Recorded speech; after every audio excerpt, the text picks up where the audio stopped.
Halo, selamat datang di Klub Angker Radio. Selamat datang di Cekam. Perkenalkan gua Rangga yang akan memandu kalian berpetualang di Kamis malam ini. Tentunya bersama cerita-cerita seram kiriman dari pasukan Kelabang.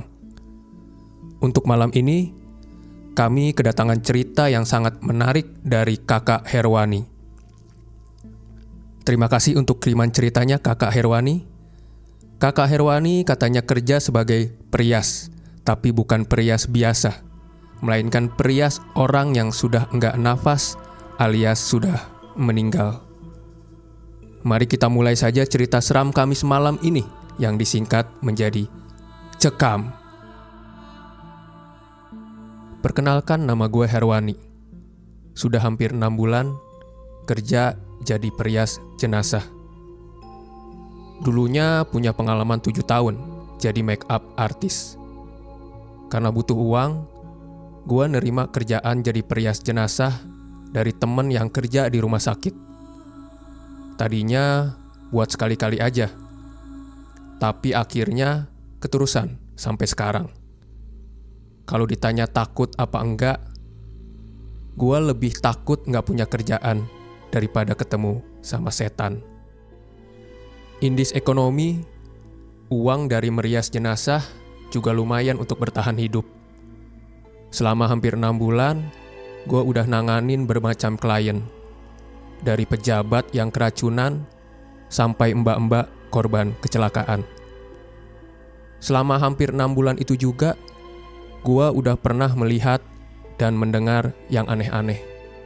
Salah satunya yang akan gue ceritakan sekarang. Kejadiannya kira-kira seminggu yang lalu. Untuk pertama kalinya, gue dapat kerjaan merias sekaligus 2 orang, cowok dan cewek. Dua-duanya korban tabrakan. Yang cewek lagi mau nyebrang, terus ketabrak motor yang nerobos pas lampu merah masih merah. Meninggalnya di rumah sakit. Sedangkan yang cowok katanya meninggal di tempat kejadian. Setelah taksi online yang ditumpangi ditabrak sama truk yang remnya blong. Gua ngerjain yang cewek duluan. Awalnya semuanya tenang. Palingan cuma suara netes air dari keran yang kurang kenceng nutupnya. Terus yang aneh-aneh mulai muncul. Berurutan setengah jam kemudian.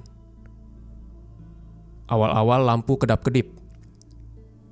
Terus ada bunyi kresek-kresek yang sumbernya nggak tahu dari mana. Alat-alat makeup gua juga suka pindah-pindah sendiri. Dan ada suara orang ribut dari luar kamar jenazah. Setelah gua cek keluar, ternyata nggak ada apa-apa di lorong. Sepi. Cuma ada Mas Tony, cleaning service, yang lagi bersihin jendela di kejauhan. Terus gue masuk lagi. Nggak lama, suara ribut itu muncul lagi. Kayak cowok sama cewek yang lagi berantem. Tapi terus gue diemin. Gua fokus selesaikan merias cewek yang ketabrak motor. Selama merias, keributan di luar nggak hilang. Diem sebentar, tapi nanti muncul lagi. Akhirnya gua selesai merias cewek yang ketabrak motor. Ditemanin sama suara orang berantem. Nggak jelas apa yang diributin. Dan gua juga nggak mau tahu itu beneran manusia atau beneran dedemit. Beberapa kali gue sempet cek keluar, tapi gak ada apa-apa. Terus, puncak keanehan di kamar jenazah itu datang sewaktu gue lagi merias cowok yang taksi online-nya ditabrak sama truk yang remnya blong. Suara keributan di luar masih kedengeran. Dan makin parah. Gua pun udah capek bolak-balik ngecek keluar Karena pasti emang gak ada apa-apa. Yang diributkan juga gak jelas. Di kuping gua nih, kedengarannya kayak suara kaset rusak yang muternya tuh mundur bukan maju. Jadi omongan mereka tuh kayak kebalik. Walau keganggu, gua terus merias aja. Karena gua kesian jenazah-jenazah ini ditunggu sama keluarganya. Oh iya, gua belum bilang. Selama merias si cowok, handphone gua bunyi terus. Pas gua lihat, ada telepon dari nomor yang enggak gua kenal sama sekali. Gua enggak angkat. Habis itu, nomor enggak dikenal itu kirim SMS. Isi SMS-nya, tolong angkat. Udah, gitu aja. Tapi SMS itu terus berkali-kali muncul. Udah kayak spam SMS penipuan sama judol. Di luar ribut, di dalam juga berisik bunyi notifikasi SMS. Pokoknya combo maut ini gangguannya. Akhirnya gua matiin aja handphone. Gak lama abis gua matiin, tiba-tiba lampu di kamar jenazah padam. Dan baru aja gua mau jalan keluar, handphone yang barusan gua udah matiin bunyi. Terus gua ambil dari kantong celana. Telepon dari nomor yang sama. Nomor yang enggak gua kenal itu nelpon lagi. Yang sebelumnya juga udah SMS berkali-kali. Aneh banget. Ya udah. Akhirnya gua angkat nomor yang gak dikenal itu. Dalam keadaan gelap-gelapan.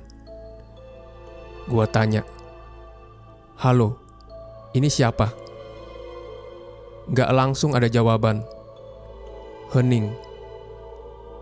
Gak lama kayak ada suara radio rusak. Setelah itu ada suara nafas. Terus gua tanya lagi, "Halo, ini siapa?" Kalau nggak jawab, gua tutup. Habis itu langsung ada respon. Suara cowok. Suaranya berat. Dia bilang, "Aku mau minta maaf." Dan ini aneh banget. Tiba-tiba speaker di handphone gua nyala sendiri. Handphone terus gue taruh di meja dekat kepala jenazah. Gue enggak banyak mikir, walaupun ini emang aneh banget. Gue cuma mau dengerin apa yang mau diomongin sama cowok ini. Cowok itu terus bilang gini di telepon,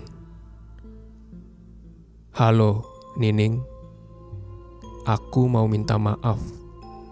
Udah bikin kamu kecewa.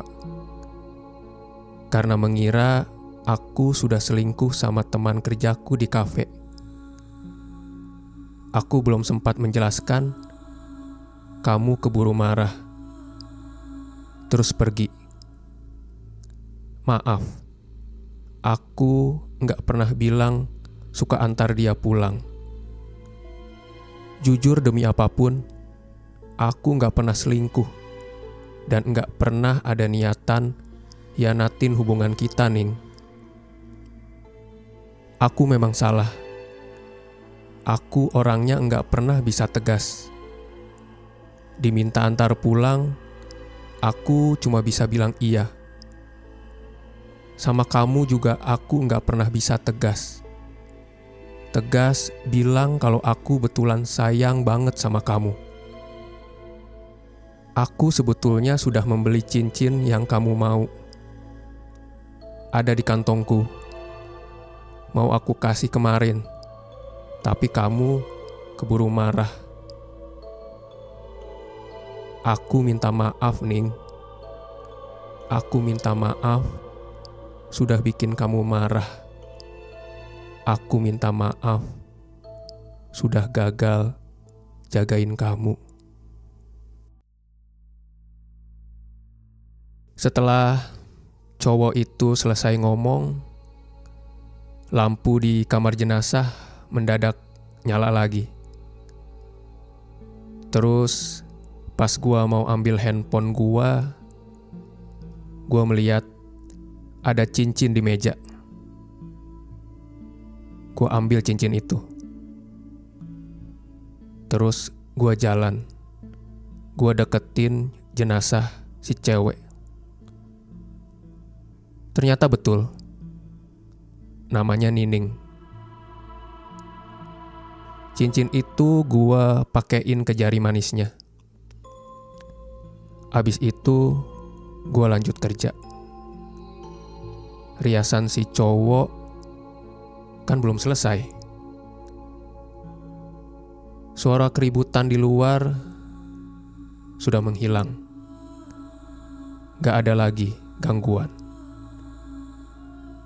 Ternyata yang lagi gua rias ini pasangan. Semoga mereka disatukan lagi di sana. Terima kasih sudah mendengarkan cerita gua.